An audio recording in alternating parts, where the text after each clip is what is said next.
Good evening to all. I invite Honorable Finance Minister Srimati Nirmala Sitharaman for welcome remarks and for introducing the speaker for Arun Jaitley Memorial Lecture today.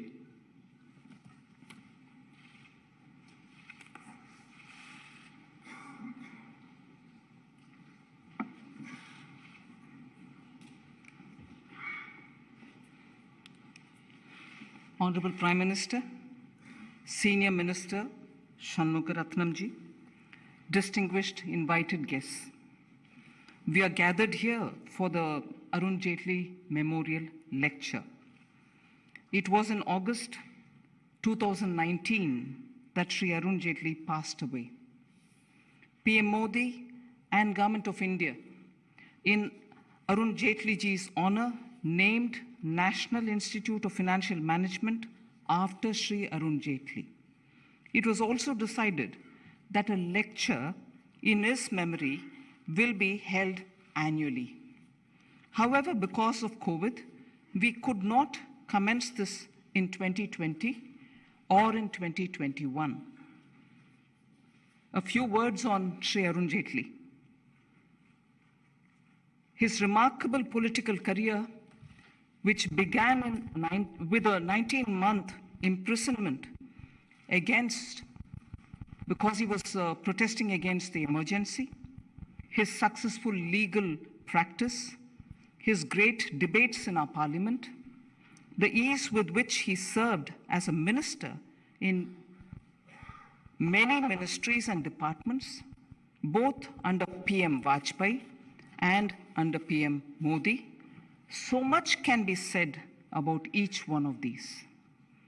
Guided by PM Modi, he was the person behind two major reforms introduced in the earlier tenure of our government under Prime Minister Modi, the GST and the Insolvency Bankruptcy Code. It was during his tenure that the date of the presenting of our annual budgetary statement in the Parliament was advanced to 1st February from end February. Also, to present one budget in the place of two, the railway and the general budget, was a decision taken during his tenure. He valued the good discourses. He never rejected an invitation to address a good thinking audience, be it in a university or a think tank or even in a college. His interest in cricket, his love for fine things in life, fountain pens or watches, we all know of it.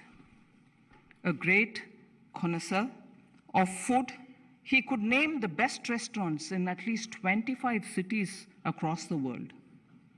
He had friends across party lines and was always ready to help. In recognition of the contribution Shri Arun Jaitley made to the nation, the service to the nation, and in order to perpetuate his memory, Ministry of Finance, Government of India is instituting this annual lecture series titled the Arun Jaitley Memorial Lecture. We are grateful and happy that the first Arun Jaitley Memorial Lecture is being delivered by Shri Tharman Shanmugaratnam. Shri Shanmugaratnam is Senior Minister in Government of Singapore. He was previously Singapore's Deputy Prime Minister and before that, Finance and Education Minister. He is concurrently the Chairman of the Monetary Authority of Singapore, the nation's central bank and financial regulator. Mr. Shanmugaratnam has spent his entire working life in public service, in roles principally related to economic and social policies. Again, Mr. Shanmugaratnam co-chaired the G20 High-Level Independent Panel on Financing Future Security from Pandemics in the year 2021. He currently co-chairs the Global Commission on the Economics of Water, which is aimed at re-envisioning and proposing solutions to overcome a growing crisis of access to clean water. He is also a member of the United Nations High-Level Advisory Board on Effective Multilateralism. He also has led the G20 Eminent Persons Group on Global Financial Governance. Mr. Shanmugaratnam chairs the Group of 30, an independent global council of economic and financial leaders. He also chairs the Global Education Forum and the Advisory Board for the UN's Human Development Report. He earlier chaired the International Monetary Fund and Financial Committee, IMFC, for 4 years. He was the first Asian chair. I'm indeed grateful and happy that the first lecture is being delivered by Shri Tharman Shanmugaratnam. Thank you.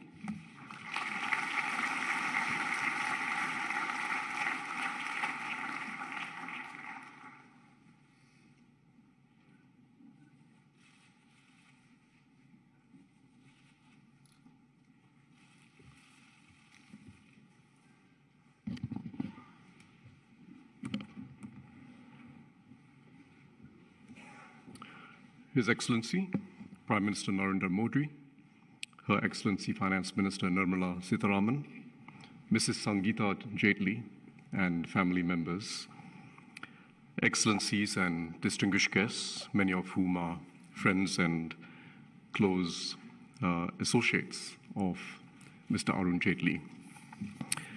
It is a real honor and privilege for me to be speaking at this inaugural lecture named after one of India's most outstanding public leaders. I knew Arun when I was the Deputy Prime Minister and Finance Minister. We had many exchanges, and he left a deep impression on me, an impression of his character. He was, on the one hand, a person of unusual humility and generosity, but he was also a person who clearly had self-belief. He had that unusual combination of humility and self-belief. And that was part of the reason why Arun Jaitley was a man for all seasons and all parties.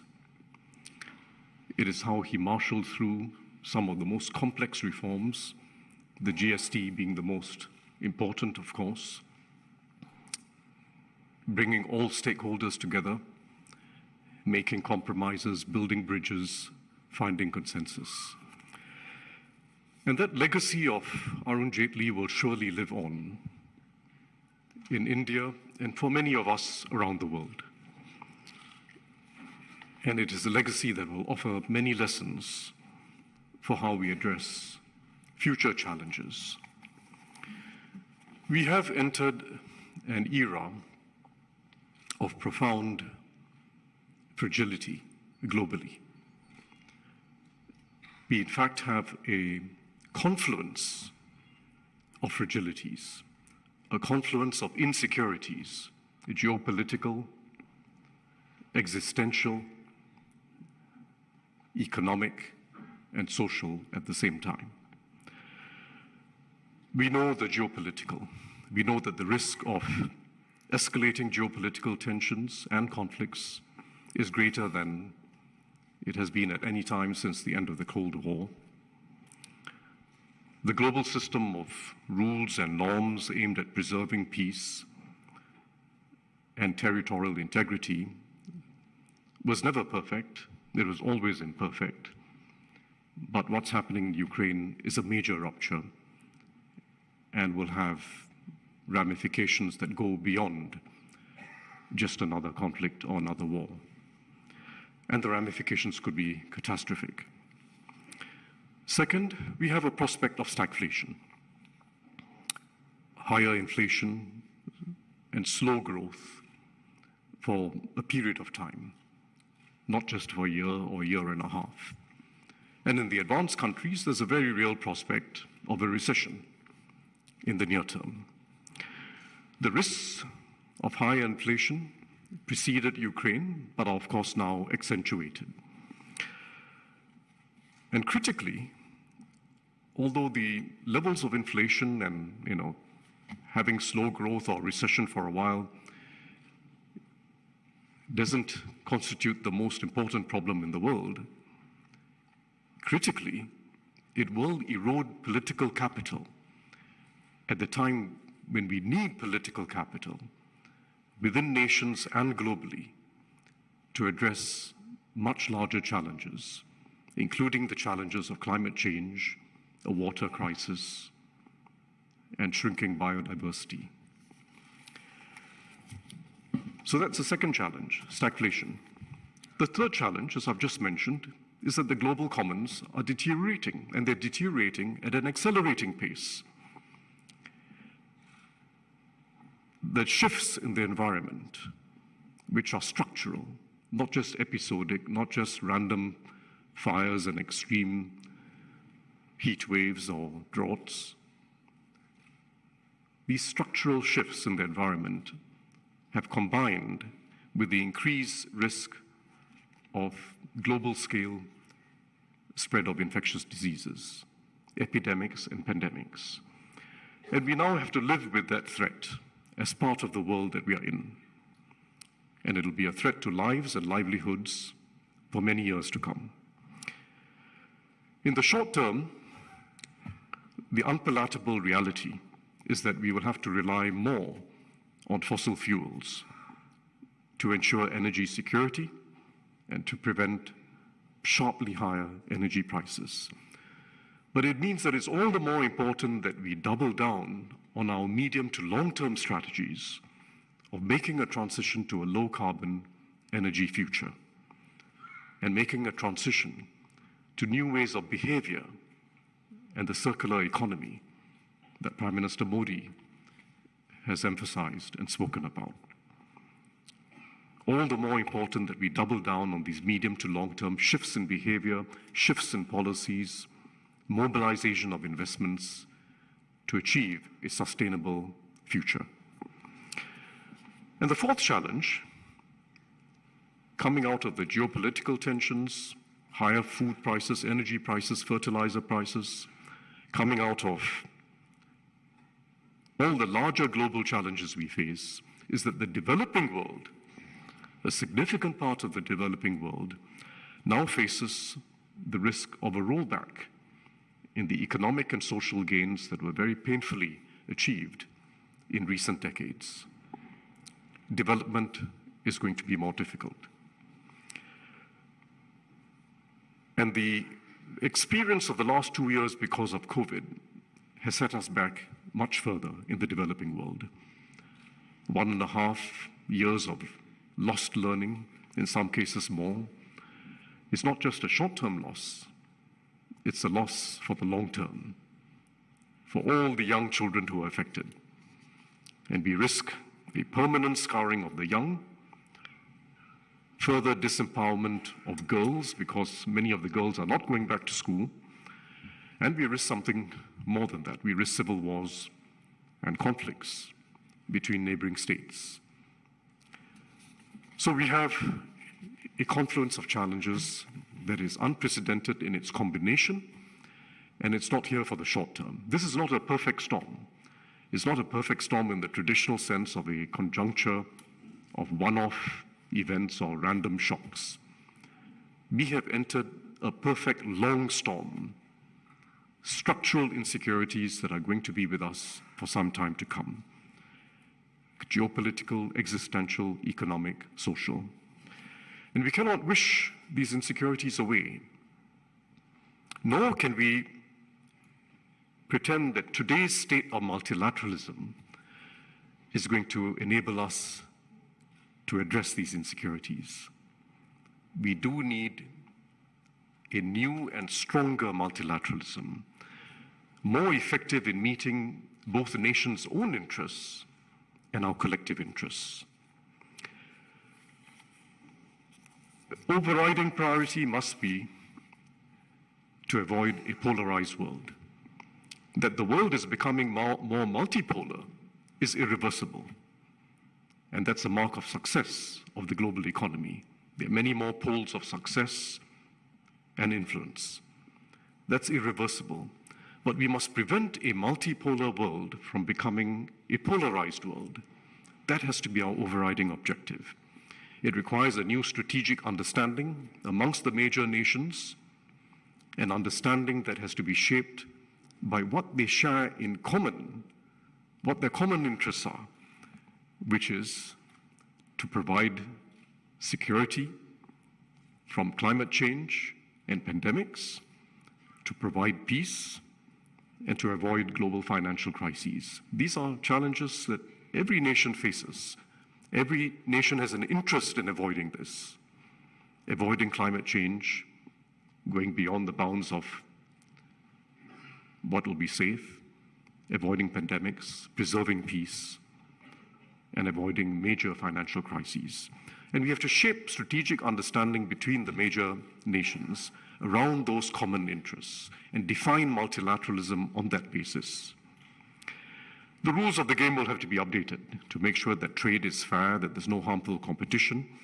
Supply chains are being diversified, not just because of COVID. It was happening before COVID, and COVID has accelerated it.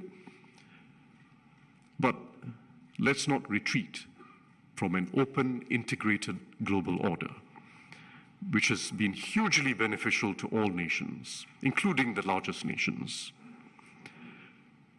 It will not assure us of peace. Economic interdependence does not assure us of peace, but it makes peace much more likely than a world of increasingly decoupled markets, data, payments, technologies. We must stay open and stay integrated. Achieving this will require geopolitical skill and leadership. And India will be taking over the G20 presidency next year at this very important time, when leadership is required and new directions are required, including new directions in the existing multilateral institutions, like the World Bank, like our multilateral development banks, which have to be refashioned for a world that is fundamentally different from the time when they were originally established. A world where the challenges of the global commons are central to every nation's future, including especially developing nations, in addition to poverty alleviation. India itself is looking to its next 25 years, having reached 75 years of independence. It has emerged with strength from COVID, and it is now looking to create, as Prime Minister Modi says, the new India. And India's challenges in the next 25 years are enormous, despite all the global challenges we face. In fact, India has greater opportunity than any other major nation in the next 25 years. But realizing the opportunity will require higher ambition in growth, higher ambition in social inclusivity, and high ambition in developing a sustainable society and economy. It also requires greater urgency. India will have to accelerate the pace of reforms that has been started and reorient the role of government. But India is able to build on the very distinctive achievements of recent years. I would say dramatic achievements of recent years. Two in particular. First, almost unique internationally, the large-scale implementation of the large-scale provision of basic social amenities to hundreds of millions of people within a short space of time. Hundreds of millions of people, basic social amenities, toilets, electrification, of all villages. 98% of India is now having access to electricity. Perhaps not the entire day, but it's got access to electricity which didn't exist before. Clean cooking gas, when in fact hundreds of millions of people depended on pollutive forms of ways of cooking in the past, with great impact on their health, particularly the women.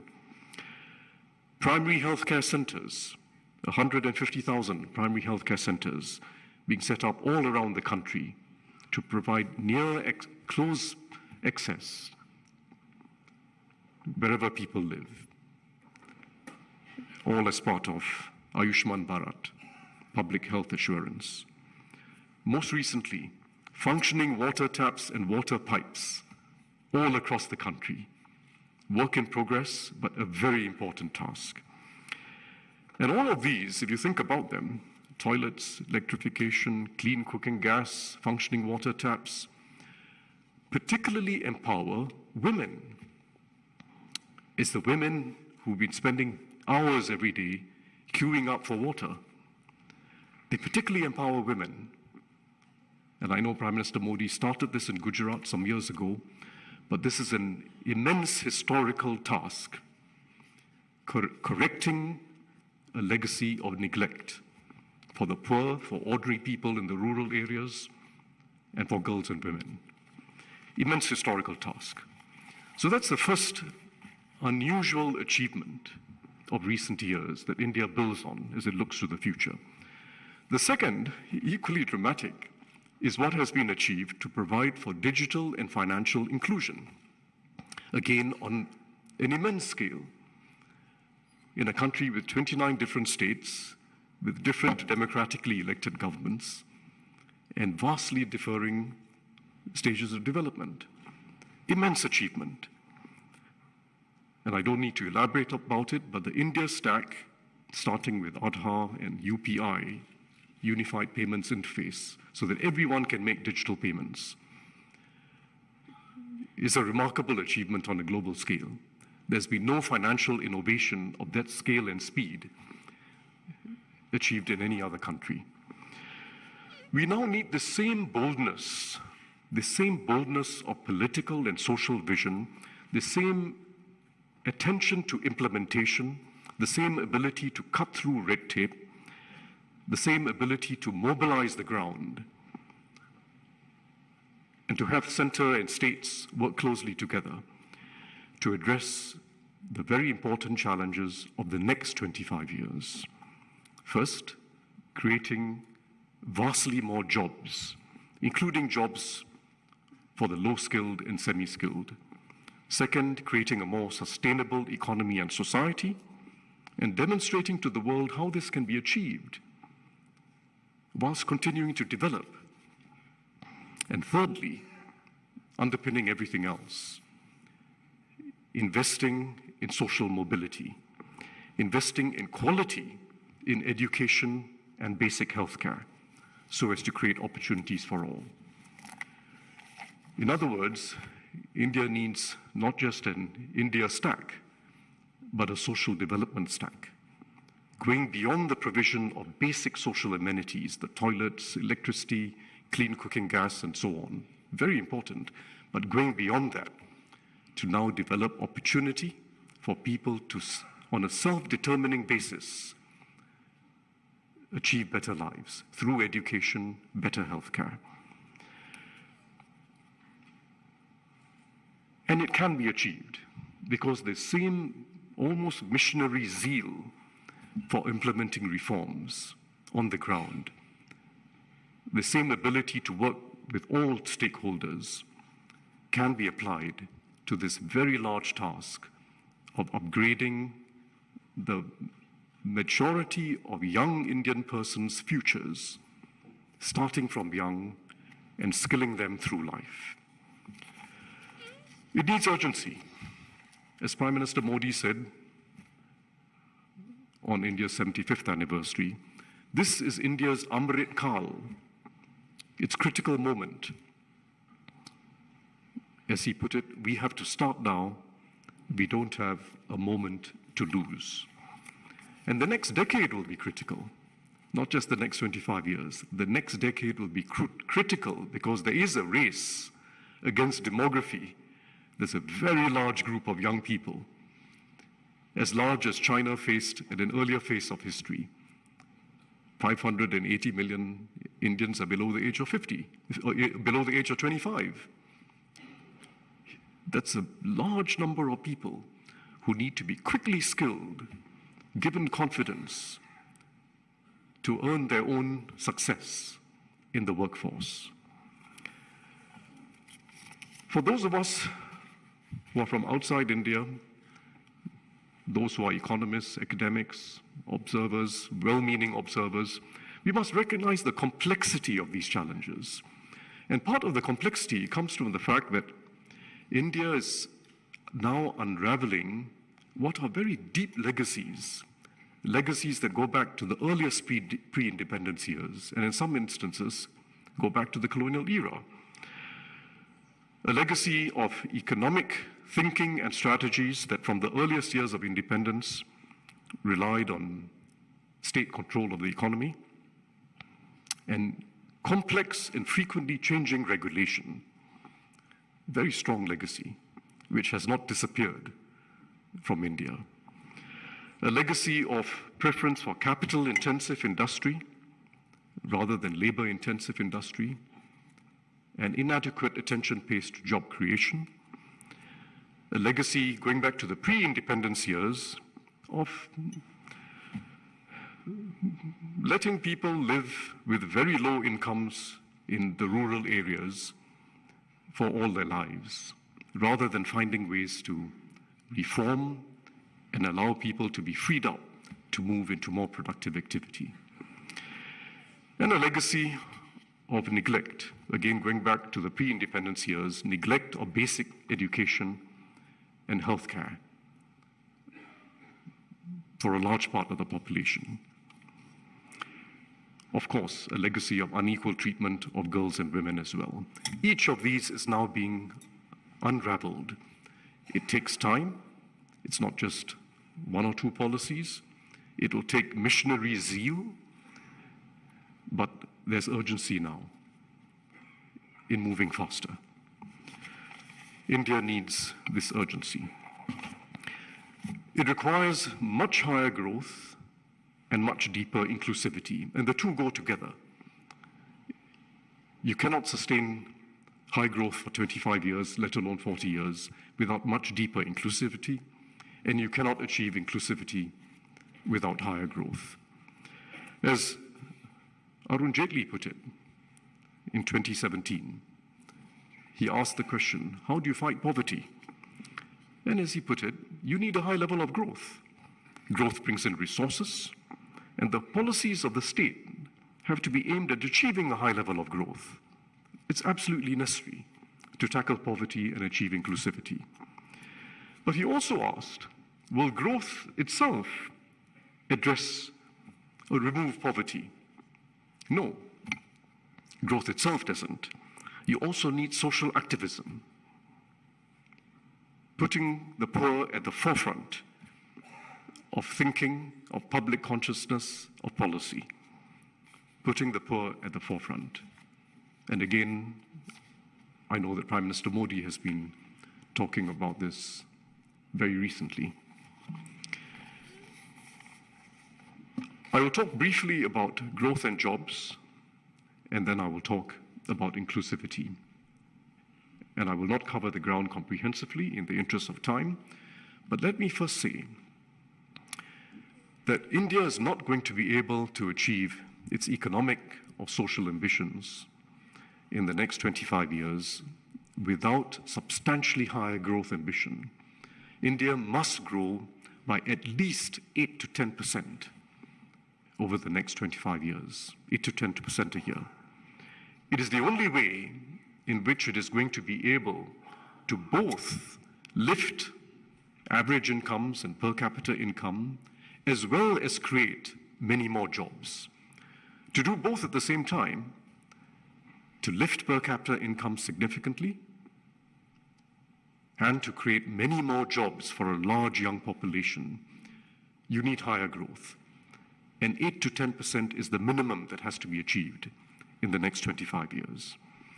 We've seen in many developed economies, and even in China in the last 10 years, a situation where productivity is achieved at the expense of jobs.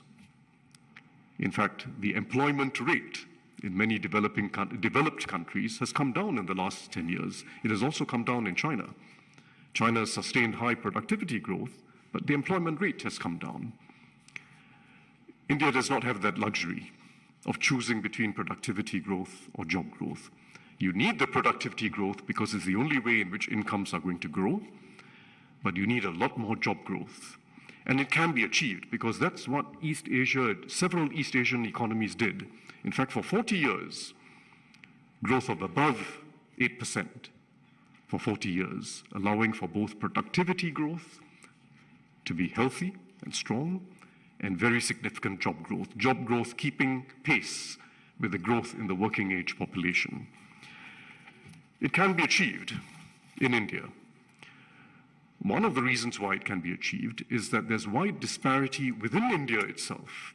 There's tremendous divergence within India between the states that are doing well and the states that are lagging. And there must be ways of closing that divergence, achieving convergence within India. That itself will boost growth. Second, this huge opportunity to free up a large part of the population that is still stuck in low productivity activity in the rural sector. It's not as if people want to be stuck with low incomes. It requires major policy shift, major reform, and innovation in agriculture, and it can be achieved. Those are two very important reasons why we can aim for higher growth in India. And the soon to be implemented simplification of labor laws will also help greatly, because the labor laws effectively have been anti-job. They have kept a large part of the population in the informal sector and in very small firms, and India has been unable to achieve the scale economies required for both productivity growth and job growth to be higher. You can only achieve these ambitions with a strong focus on export-oriented manufacturing, a much stronger focus than there is today. And with a strong focus not just on jobs for the highly skilled, like those in the IT sector, but a strong focus on those who come in with low skills or come in with a moderate amount of skills. Because manufacturing has a way of taking in unskilled people and making them semi-skilled. And it's got a way of taking in semi-skilled people and making them more highly skilled over time. It has a ladder of skills. India has to use the opportunities in global markets to create many more jobs for the unskilled and the semi-skilled. And those opportunities are still plentiful. Don't believe those who say globalization is in retreat. It may no longer be expanding the way it used to be. You may not be getting that hyper pace of expansion, but the level of exports and imports today in goods of many forms is higher, much higher than it was 20 years ago. It may be stabilizing, but it's a huge market of opportunity for India. And it means being willing to specialize in what India is good at, going for an openness in trade and investment by local firms, investment by foreign direct investors. Openness really counts, because then you get the cheapest and best inputs, and you can be a competitive supplier to the world. It's what Germany does, for instance. A large manufacturing economy. They specialize. They specialize in components in which they have a dominating presence globally. They rely on inputs from the rest of the world, and they specialize in components which the rest of the world needs. It doesn't mean producing a whole product. It means specializing in critical components and having that pricing ability. India's success, already seen now in electronics, in vaccine manufacturing, shows the way forward. The PLI scheme, the Production-Linked Incentive Scheme, is working well, and it has to be expanded with a special focus on labor-intensive industries. This can work for India. India can achieve. It can achieve and can become a leading export manufacturing nation. Agriculture is critical. We have to create better jobs in agriculture. And we know what the reforms required are. And it will require more R&D in higher yield crops, weather-resistant crops, and so on. But it's also very important in addressing the water crisis, because agriculture in India is taking a very large toll on water. 90% of all freshwater use in India is in agriculture. Globally, it's about 70% or close to 70%. 90% of all freshwater use is in agriculture. We need a far more efficient system of water use, precision irrigation, innovations that can improve soil quality. These are innovations that exist and need to be scaled up across the Indian agricultural sector. And it will raise incomes and free up people to move into urban areas for other types of jobs, including higher productivity jobs. And I want to also say that whilst the digital economy offers significant prospects for India in the next decade, 2 decades, perhaps 3 or 4 decades, because the world needs more software, and India's got an abundance of scientists and engineers and software developers who are good at this, that will still be a very small fraction of the workforce. It's a very small fraction of the workforce. We have to think of other services that can generate jobs. And tourism in India and the craft economy offer significant potential as well. India is still not tapping its full potential for tourism.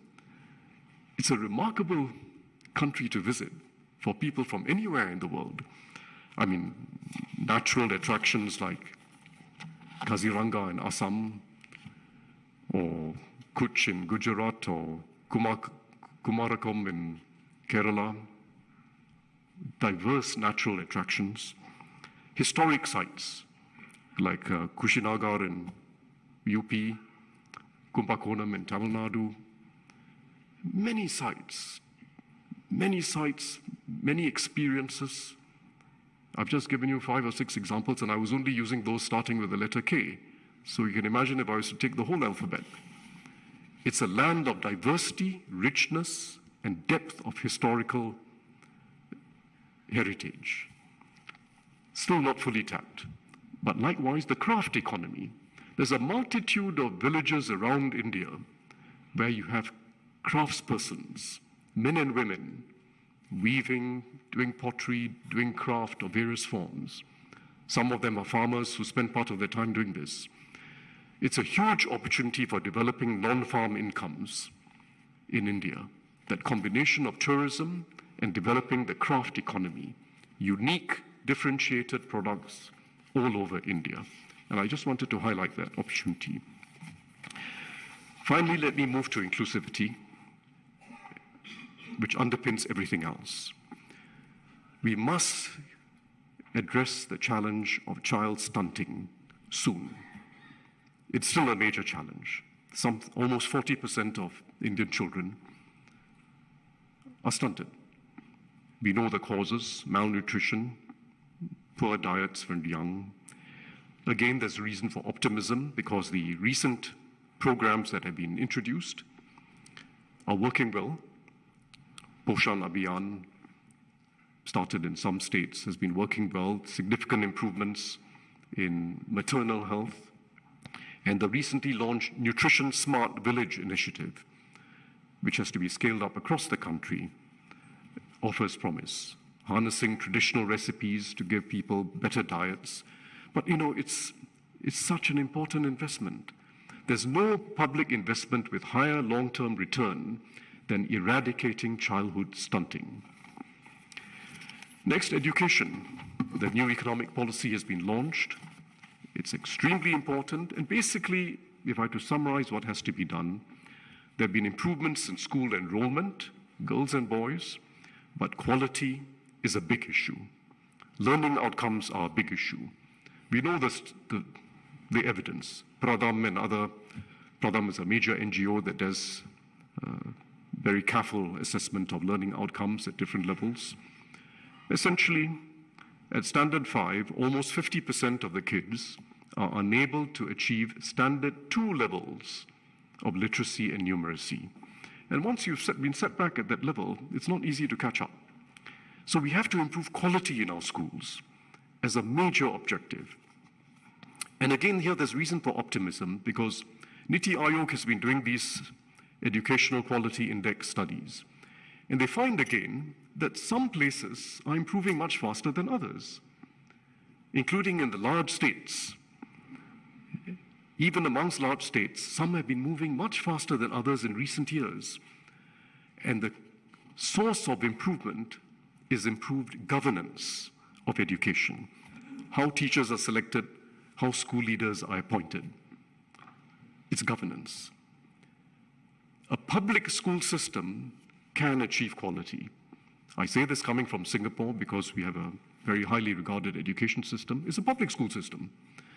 None of the countries in the upper band of the annual PISA rankings, or once in 2 year PISA rankings, none of them have decentralized school systems. They all have public school systems or school systems that are coordinated by the public sector. And as India's enrollments have gone up, with a large increase in enrollments in the public schools, it is critical that we bring quality into the public school system. And finally, higher education needs reform. The Prime Minister just spoke about this recently again.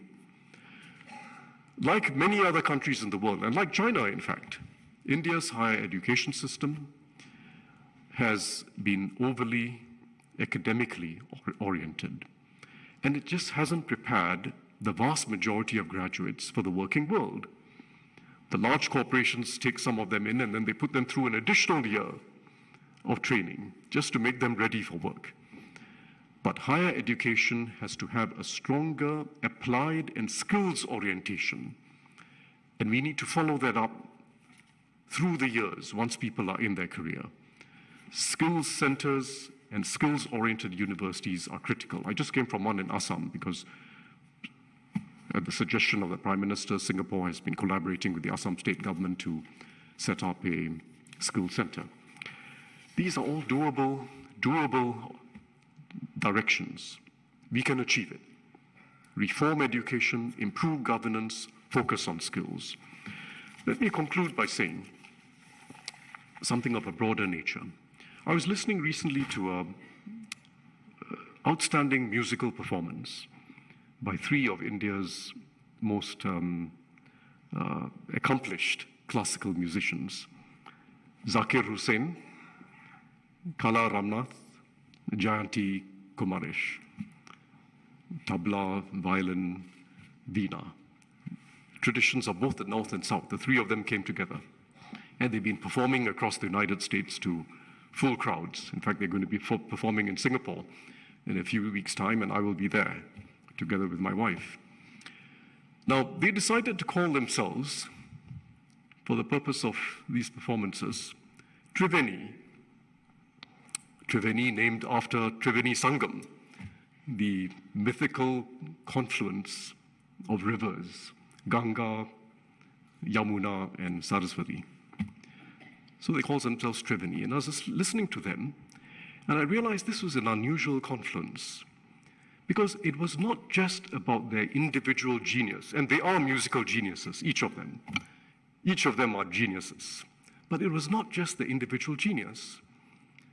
As you listen to a performance of that nature, it's all about improvisation, as you know.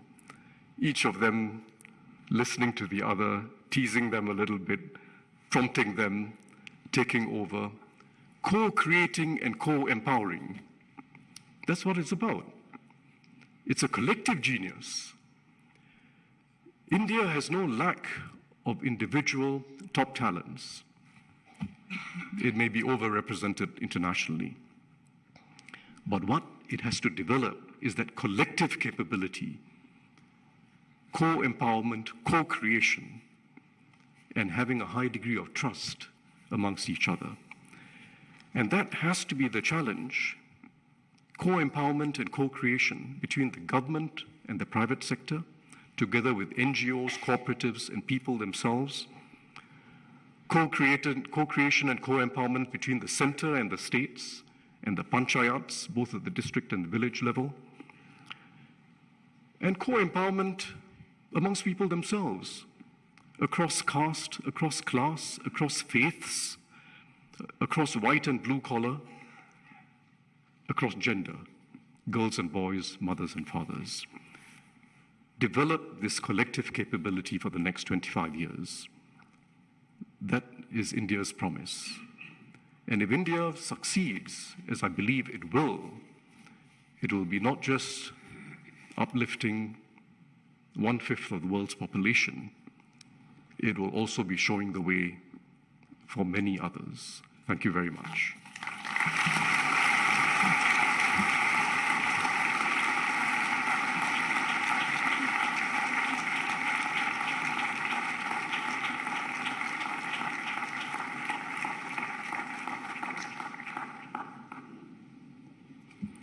I thank Honorable Senior Minister from Singapore, Shri Tharman Shanmugaratnam, for this comprehensive inaugural lecture on India's journey towards growth with inclusivity and inclusivity with growth. अब मैं माननीय प्रधानमंत्री जी से अनुरोध करूंगा कि वो हम सबको संबोधित करें।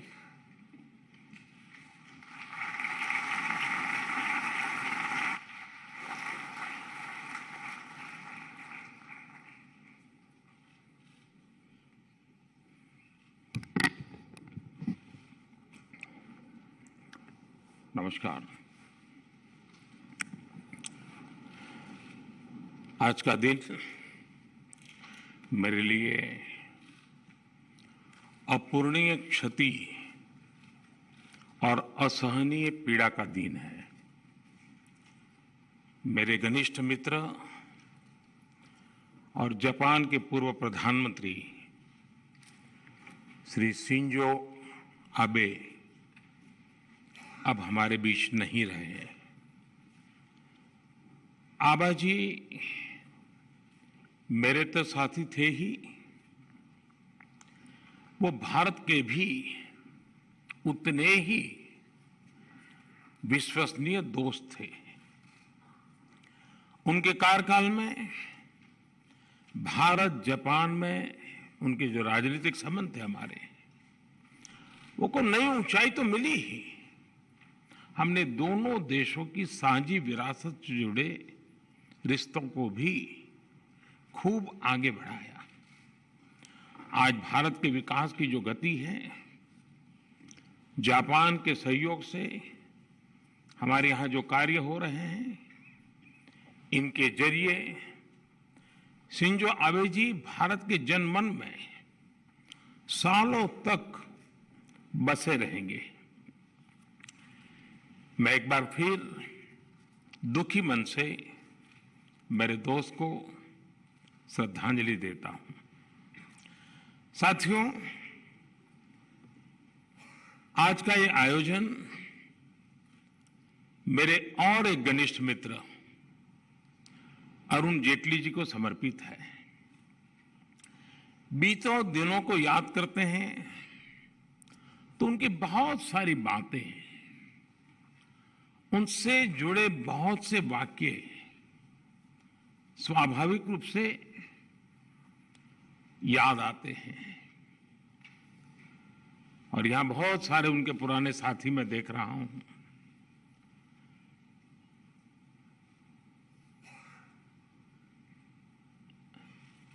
उनकी ऑरेटरी, हम सब उसके कायल थे। और उनके वन लाइनर लंबे अरसे तक हवा में गूंजते रहते थे। उनका व्यक्तित्व विविधता से भरा था और उनका स्वभाव सर्वमित्र वाला था। यहां जितने भी लोग दिखते हैं, हर एक की अलग अलग दुनिया है, लेकिन सब अरुण के मित्र थे। ये अरुण के सर्वमित्र की विशेषता थी। और उनके व्यक्तित्व की इस खूबी को सभी आज भी याद करते हैं और हर कोई अरुण की कमी महसूस करता है। मैं अरुण जेटली जी को अपनी विनम्र श्रद्धांजलि देता हूं। साथियों, अरुण जी की स्मृति में इस लेक्चर का जो विषय रखा गया है, growth through inclusivity, inclusivity through growth, वो सरकार की डेवलपमेंट पॉलिसी का मूल मंत्र है। मैं थर्मन जी का विशेष रूप से आभारी हूं कि उन्होंने हमारे निमंत्रण को स्वीकार किया, और मैंने कई बार उनको सुना भी है, उनको मैं पढ़ता भी रहता हूं। उनकी बातों में, उनके अध्ययन में, वो सिर्फ भारत में ही बोलते हैं तब नहीं, दुनिया के अन्य देशों में भी जब जाते हैं तो काफी रिसर्च करते हैं।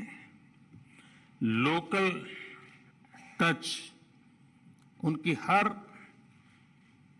एकेडमिक थिंकिंग में, उनकी फिलॉसफी में बहुत सटीक तरीके से वो उसको नीट करते हैं।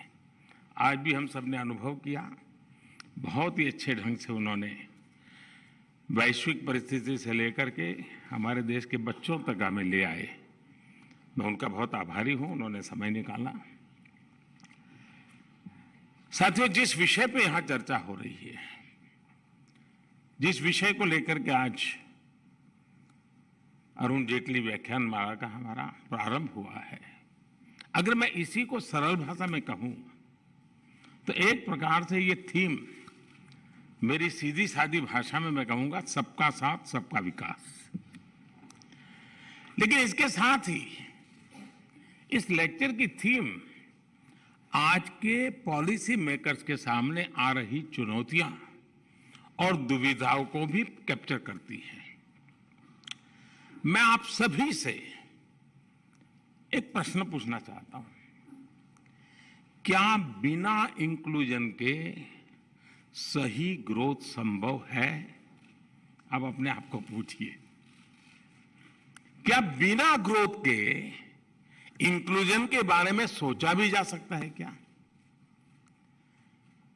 हेड ऑफ द गवर्नमेंट के तौर पर मुझे 20 साल से भी अधिक समय से काम करने का अवसर मिला है, और मेरे अनुभवों का सार यही है कि बिना इंक्लूजन के रियल ग्रोथ संभव ही नहीं है, और बिना ग्रोथ के इंक्लूजन का लक्ष्य भी पूरा नहीं किया जा सकता।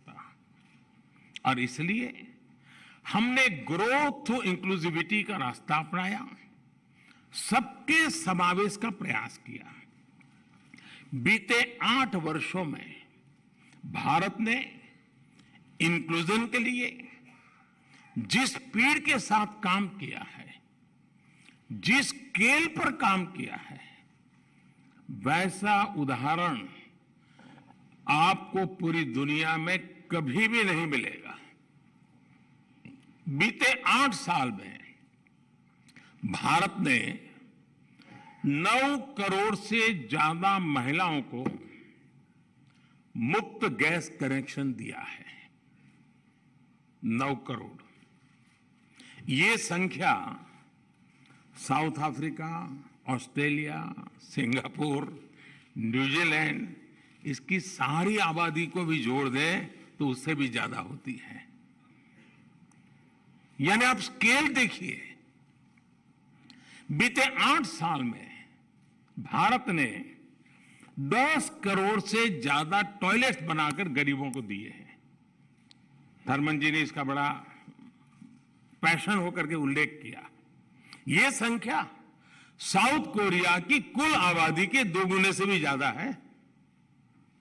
बीते 8 साल में भारत ने 45 करोड़ से ज्यादा जनधन बैंक अकाउंट खोले हैं। यह संख्या भी Japan, Germany, Britain, Italy, Mexico, इनकी टोटल पॉपुलेशन से भी करीब करीब उसके बराबर है। बीते 8 साल में भारत ने गरीबों को 3 करोड़ पक्के घर बनाकर दिए हैं। और मुझे याद है, एक बार आप ही के मंत्रिपरिषद के साथ ही ईश्वरन से मेरी बात हो रही थी, सिंगापुर के मिनिस्टर, जब मैं उनको ये स्केल बताता था हाउसिंग का, तो ईश्वरन ने मुझे कहा तो आपको तो हर महीने एक नया सिंगापुर बनाना पड़ेगा।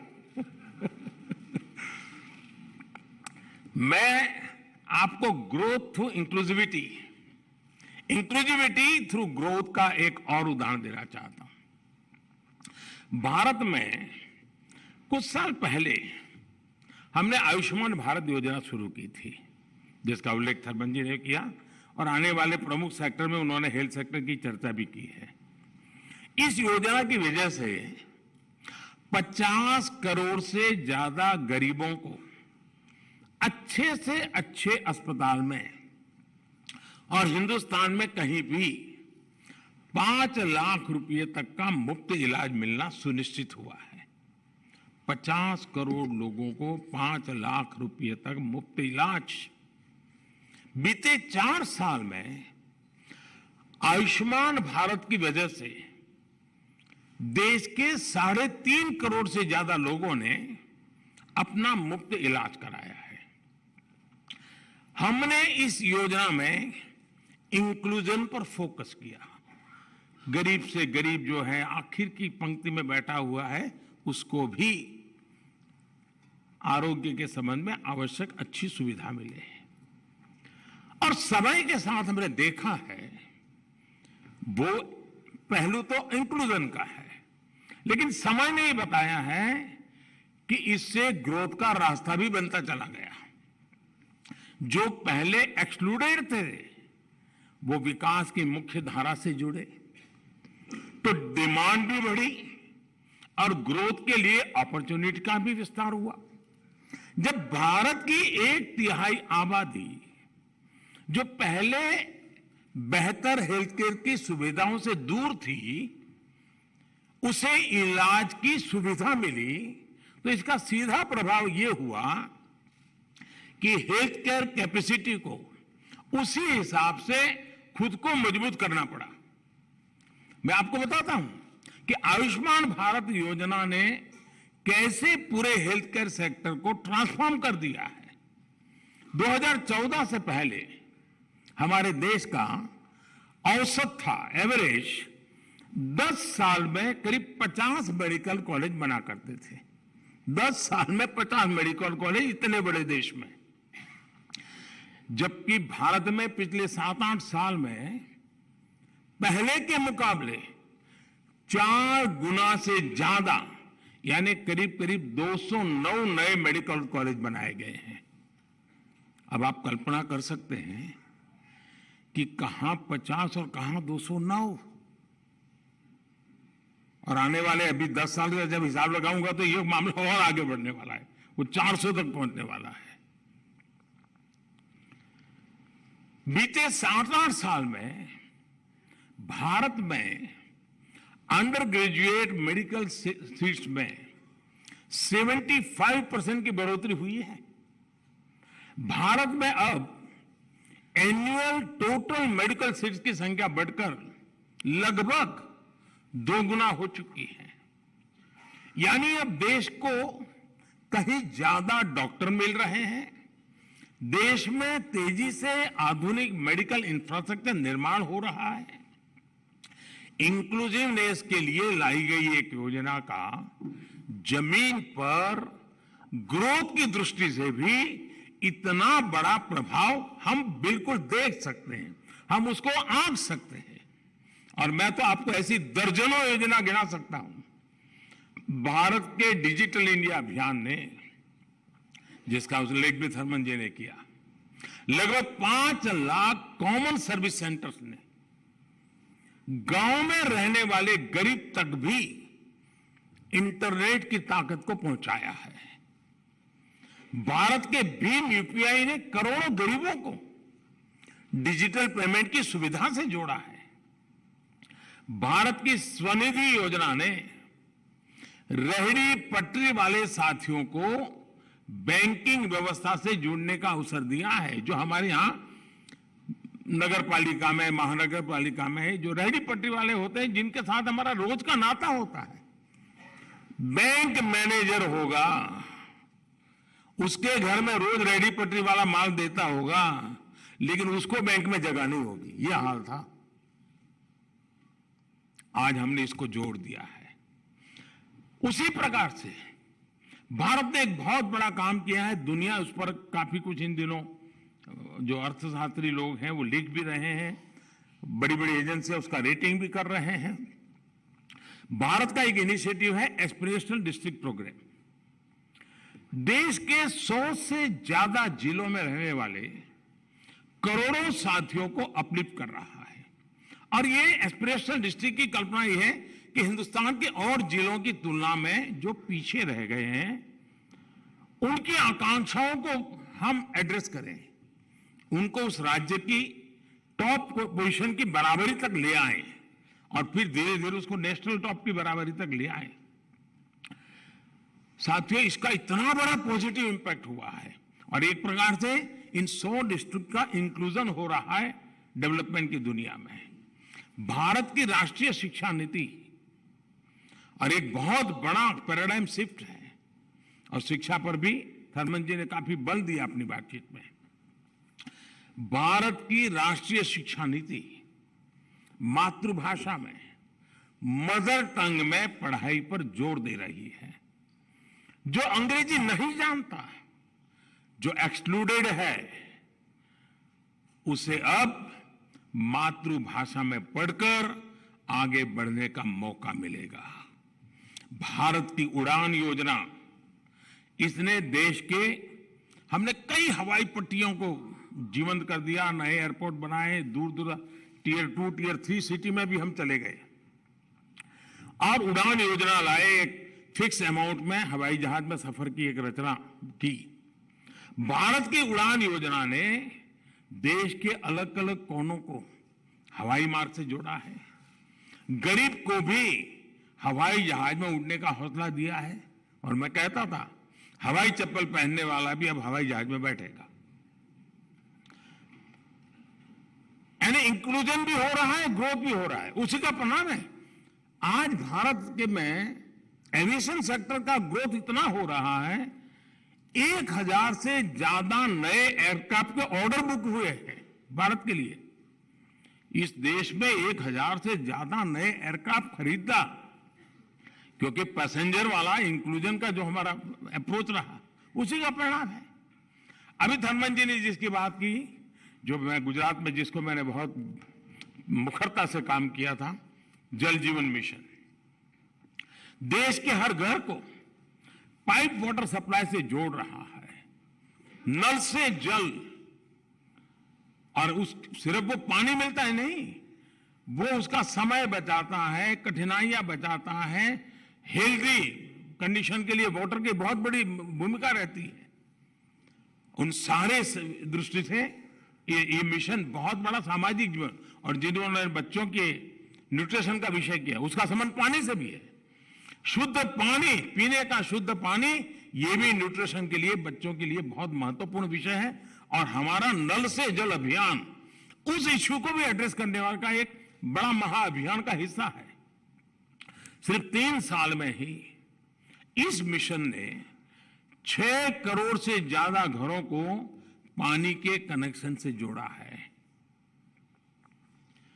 भारत में मोटे तौर पर लगाया हिसाब तो 25-27 करोड़ घर है, उसमें से 6 करोड़ घरों को पानी पहुंचा दिया है जी। ये इंक्लूसिवनेस आज देश के सामान्य मानवी का जीवन आसान कर रही है, उसे आगे बढ़ने का हौसला दे रही है। और किसी भी देश के विकास में इसका कितना महत्व है, ये आप अर्थ जगत के लोग जो यहां बैठे हैं वो भली भांति इस बात को जानते हैं। मैं आपको एक और उदाहरण देना चाहता हूं।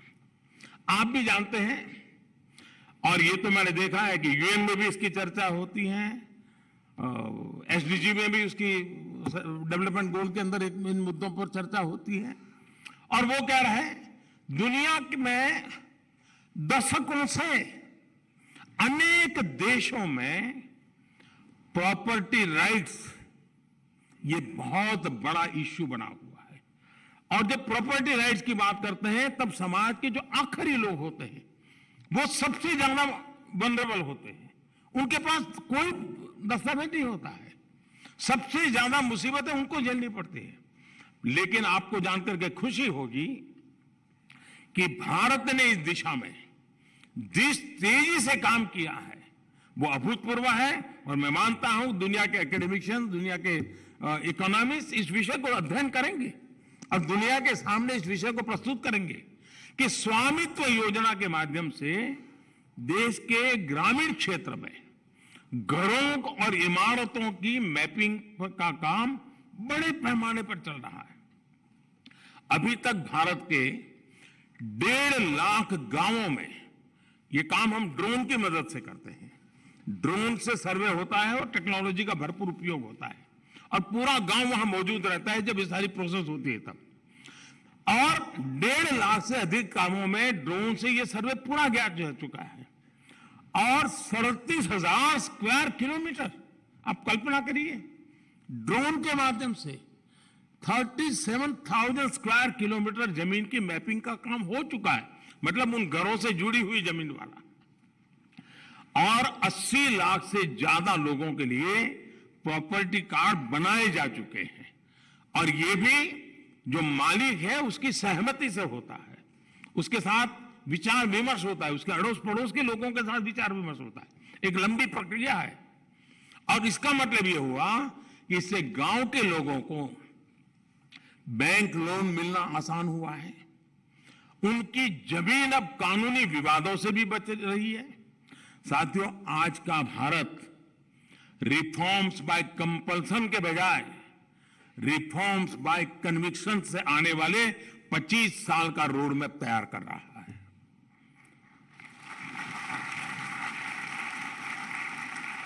देश आजादी के 100 साल मनाएंगे तब देश कहां होगा, इस लक्ष्य को लेकर के हम आज रोड मैप बना करके आगे बढ़ रहे हैं। दशकों पहले देश ने ये देखा था कि जब कोई रिफॉर्म मजबूरी में होता है तो उसके इंस्टीट्यूशनलाइज होने की उम्मीद कम रहती है। जैसे ही मजबूरी खत्म होती है वैसे ही रिफॉर्म भी बुला दिया जाता है। रिफॉर्म जितने जरूरी होते हैं उतना ही जरूरी वो एनवायरनमेंट होता है, मोटिवेशन होता है। पहले भारत में बड़े रिफॉर्म तभी हुए जब पहले की सरकारों के पास कोई रास्ता ही नहीं बचा था। हम रिफॉर्म्स को नेसेसरी इविल के रूप में नहीं बल्कि एक विन विन चॉइस के रूप में मानते हैं, जिसमें राष्ट्रहित भी है, जनहित भी है। इसलिए बीते 8 सालों में हमने जो भी रिफॉर्म्स किए उन्होंने नए रिफॉर्म्स के लिए रास्ते तैयार किए हैं। अरुण जी आज जहां भी होंगे वो संतुष्ट होंगे कि वो जिस मिशन में भागीदार रहे उसका लाभ आज देश को मिल रहा है। जीएसटी हो या आईबीसी, इनको लेकर सालों तक चर्चा हुई, आज इनकी सफलता हमारे सामने है। कंपनीज एक्ट को डीक्रिमिनलाइज करना हो, कॉर्पोरेट टैक्सेस को कॉम्पिटिटिव बनाना हो, स्पेस, कोल माइनिंग और एटॉमिक सेक्टर्स में को खोलना हो, ऐसे अनेक रिफॉर्म आज 21वीं सदी के भारत की सच्चाई है। साथियों, हमारी policy making pulse of the people पर आधारित है। हम ज्यादा से ज्यादा लोगों को सुनते हैं, उनकी आवश्यकता, उनकी आकांक्षाओं को समझते हैं। इसलिए हमने पॉलिसी को पॉपुलिस्ट इंपल्सिस के दबाव में नहीं आने दिया। पीपल्स पल्स के अनुसार फैसले लेना और पॉपुलिज्म के सामने हथियार डाल देने में क्या फर्क होता है, ये कोविड काल में हिंदुस्तान ने देखा है और देखा है नहीं, दुनिया को दिखाया है।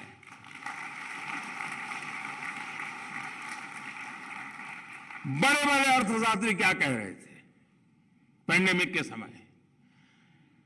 जब पैंडेमिक आई तो पूरी दुनिया में बड़े बेल आउट पैकेज के लिए, डिमांड ड्रिवन रिकवरी के लिए पॉपुलिस्ट इम्पल्स था, हम पर भी दबाव था और हमारी आलोचना होती थी, ये कुछ कर नहीं रहे, कुछ दे नहीं रहे, पता नहीं क्या कुछ हमारे लिए कहा गया। ये भी कहा गया कि लोग चाहते हैं, एक्सपर्ट ये चाहते हैं, बड़े बड़े विद्वान ये चाहते हैं, लेकिन भारत दबाव में नहीं आया। उसने एक अलग अप्रोच अपनाई और बहुत समझदारी के साथ शांत मन से अपनाई। हमने पीपल फर्स्ट अप्रोच के साथ गरीब को सुरक्षा दी, महिलाओं, किसानों, एमएसएमई पर ध्यान दिया। हमने दुनिया से अलग इसलिए कर पाए क्योंकि हमें पीपल्स पल्स यानी जनता क्या चाहती है, उसकी क्या चिंता है, इसका एहसास है। इसलिए भारत की रिकवरी और बाकी दुनिया की रिकवरी में जो फर्क है वो हम साफ देख सकते हैं। साथियों, मैं अक्सर मैक्सिमम गवर्नमेंट, मिनिमम गवर्नमेंट और मैक्सिमम गवर्नेंस का आग्रह करता रहा हूं। हमारी सरकार ने ऐसे 1,500 कानूनों को खत्म कर दिया है जो लोगों के जीवन में अनावश्यक रूप में दखल दे रहे थे। 1,500 कानून। और मुझे याद है 2013 में जब भारतीय जनता पार्टी ने मुझे पीएम कैंडिडेट बनाया था, 2014 में चुनाव होना था, तो यही दिल्ली में ही व्यापार जगत के लोगों ने मुझे कार्यक्रम के लिए बुलाया था और वो बड़ी थोड़ा गर्म मिजाज का वातावरण था। क्या करोगे, डिकना करोगे, फलाना करोगे, सब पूछ रहे थे। ये कानून बनाओगे, नहीं कानून बनाओगे, ऐसा बड़ा दबाव था। कैंडिडेट था चुनाव के दिनों में, हम भी तो जरा मैंने कहा देखिए आप कानून बनाना चाहते हैं, लेकिन मैं आपको एक वादा करता हूं, मैं हर दिन एक कानून खत्म करूंगा। नए बनाने की गारंटी नहीं देता हूं, खत्म करूंगा। और पहले 5 साल में 1,500 कानून खत्म करने का काम पूरा कर दिया साथियों, जो कानून जनता सामान्य पर बोझ बनते हैं। साथियों, आपको जानकर के खुशी होगी, हमारी सरकार ने 30,000 से ज्यादा, यानी आंकड़ा भी आप चौंक जाएंगे जी, 30,000 से ज्यादा ऐसे कंप्लायंसेस को भी कम कर दिया है जो ईज ऑफ डूइंग बिजनेस में और ईज ऑफ लिविंग में बाधा बने हुए थे। 30,000 कंप्लायंसेस खत्म कर देना यानी जनता जनार्दन पर कितना अभूतपूर्व विश्वास का युग आया है, उसका नतीजा होता है कि हम कंप्लायंसेस के बोझ से जनता को मुक्त कर रहे हैं। और मैंने लाल किले पर से कहा था कि मैं चाहता हूं सरकार लोगों की जिंदगी से जितनी बाहर चली जाए हमें निकालनी है। लोगों की जिंदगी में सरकार सरकार सरकार सरकार का प्रभाव कम से कम हो, लेकिन जिसको सरकार की जरूरत है उसको सरकार का अभाव न हो, ये दोनों विषय को लेकर के चलने का हमने प्रयास किया है। आज मुझे आपको ये बताते हुए संतोष है कि मिनिमम गवर्नमेंट की अप्रोच मैक्सिमम आउटपुट्स और मैक्सिमम आउटकम्स भी दे रही है। हम बहुत तेजी के साथ अपनी कैपेसिटी का विस्तार कर रहे हैं और इसके नतीजे आपके सामने हैं। कोविड वैक्सीन का ही उदाहरण लें, हमारे देश के प्राइवेट प्लेयर्स ने बहुत ही अच्छा काम किया है, लेकिन उनके पीछे पार्टनर इन प्रोग्रेस के रूप में सरकार पूरी ताकत के साथ खड़ी रही थी। वायरस आइसोलेशन से लेकर स्पीडी ट्रायल तक, फंडिंग से लेकर रैपिड रोल आउट तक जो कंपनियां वैक्सीन का निर्माण कर रही थी उन्हें सरकार का भरपूर सहयोग मिला। एक और उदाहरण हमारे स्पेस इकोसिस्टम का है। आज भारत पूरी दुनिया में सबसे विश्वसनीय और अत्याधुनिक स्पेस सर्विस प्रोवाइडर में से एक है। इस क्षेत्र में भी हमारा प्राइवेट सेक्टर इकोसिस्टम बहुत ही बेहतरीन काम कर रहा है, लेकिन उनके पीछे भी पार्टनर इन प्रोग्रेस के रूप में सरकार की पूरी शक्ति है जो उन्हें हर सुविधा और जानकारी उपलब्ध करने में मदद कर रही है। जब हम भारत के डिजिटल पेमेंट इकोसिस्टम का उदाहरण लेते हैं तो हमारे यहां फिनटेक के साथ ही डिजिटल पेमेंट से जुड़े कई प्लेयर्स हैं। लेकिन यहां भी देखें तो इनके पीछे जेम ट्रिनिटी, रुपे, यूपीआई और सपोर्टिव पॉलिसीज का मजबूत आधार है। यहां मैंने केवल कुछ उदाहरण आपके सामने रखे हैं, लेकिन मैं इन्हें दुनिया के लिए एक रिसर्च का विषय मानता हूं। एकेडमिक वर्ल्ड को गहराई में जाने के लिए निमंत्रण देता हूं। दुनिया भर के इकोनॉमिस्ट को मैं निमंत्रित करता हूं। आइए उसकी बारीकियों को देखिए। इस विशाल देश, अनेक वित्त आवश्यकताएं, उन सब के बावजूद भी हम किस प्रकार से आगे बढ़ रहे हैं। एक प्रकार से देखें तो अब सिर्फ प्राइवेट सेक्टर या सरकारी वर्चस्व वाले एक्सट्रीम मॉडल्स की बातें पुरानी हो चुकी हैं। अब समय है कि सरकार की प्राइवेट सेक्टर को पार्टनर इन प्रोग्रेस मानकर उन्हें प्रोत्साहित करें, और हम इसी दिशा में आगे बढ़ रहे हैं। साथियों, सबको साथ लेकर चलने, देश के पब्लिक और प्राइवेट दोनों सेक्टर्स पर भरोसा करने की यही स्पिरिट है जिसके कारण आज भारत में ग्रोथ के लिए अद्भुत उत्साह दिख रहा है। आज हमारा एक्सपोर्ट नए रिकॉर्ड बना रहा है। सर्विस सेक्टर भी तेजी से ग्रोथ की तरफ आगे बढ़ रहा है। पीएलआई स्कीम का असर मैन्युफैक्चरिंग सेक्टर पर दिखने लगा है। मोबाइल फोन सहित पूरे इलेक्ट्रॉनिक मैन्युफैक्चरिंग सेक्टर में कई गुना वृद्धि हुई है। आपको जानकर के आश्चर्य होगा, जब मैं इस कोरोना कालखंड में टॉय को लेकर के मैंने समिट की थी, खिलौने, तो कई लोगों को लगा होगा ये पीएम को कभी झाड़ू की बात करता है, स्वच्छता की बात करता है, टॉयलेट की बात, टॉय की बात कर रहा है। कईयों को, क्योंकि अब तक हम उन बड़ी बड़ी बातों में फंसे रहे हैं, तो मेरी बातें उनके गले बैठती नहीं थी। सिर्फ खिलौनों के ऊपर मैंने ध्यान दिया, खिलौने बनाने वालों पर ध्यान केंद्रित किया, टेक्नोलॉजी पर ध्यान दिया, इनोवेशन पर ध्यान दिया, फाइनेंशियल सेक्टर की तरफ ध्यान दिया। अभी तो 2 साल पूरे नहीं हुए हैं। मेरे देशवासी गर्व करेंगे कि टॉयज का इंपोर्ट इतने कम समय में इतना घट गया, वरना हमारे यहाँ हर घर में खिलौना विदेशी हुआ करता था जी। वो इतना इंपोर्ट कम हुआ है। इतना ही नहीं, भारत के खिलौने, भारत के टॉय पहले जितना इंपोर्ट होता था उससे ज्यादा आज एक्सपोर्ट होने लग गए। यानी कितना बड़ा पोटेंशियल अनटैप था। जैसे आपने कहा टूरिज्म, सचमुच मैं सहमत हूं आपसे। भारत के टूरिज्म की संभावना इतनी अपार है, लेकिन हम एक ही जगह पे अटक गए थे। हिंदुस्तान के पूर्ण रूप में विश्व के सामने ले जाने का हम पता नहीं, हमारी मानसिकता ही वो खो चुकी थी। और मैं तो विदेश के मेहमान जो भी आते हैं तो हिंदुस्तान के किसी न किसी स्थान पर ले जाने का आग्रह रखता हूं। क्योंकि मेरे टूरिज्म को इस बार हमने योगा का कार्यक्रम किया तो 75 आइकॉनिक स्थान पर किया, ताकि लोगों को पता चले कि टूरिज्म के ऐसे ऐसे डेस्टिनेशन है हमारे यहां। टूरिज्म की संभावनाएं, आपने सही फरमाया, पूरे विश्व के लिए एक बहुत बड़ा आकर्षण का केंद्र बन सकता है भारत। साथियों, हमारी डिजिटल इकोनॉमी भी तेजी से आगे बढ़ रही है। फिजिकल और डिजिटल इंफ्रास्ट्रक्चर पर रिकॉर्ड निवेश हो रहा है। यानी हमारे ग्रोथ इंजन से जुड़ा हर सेक्टर आज पूरी क्षमता से चल रहा है। साथियों, आजादी का यह अमृतकाल भारत के लिए अनगिनत नए अवसर लेकर आ रहा है। हमारा निश्चय पक्का है, हमारा इरादा अटल है।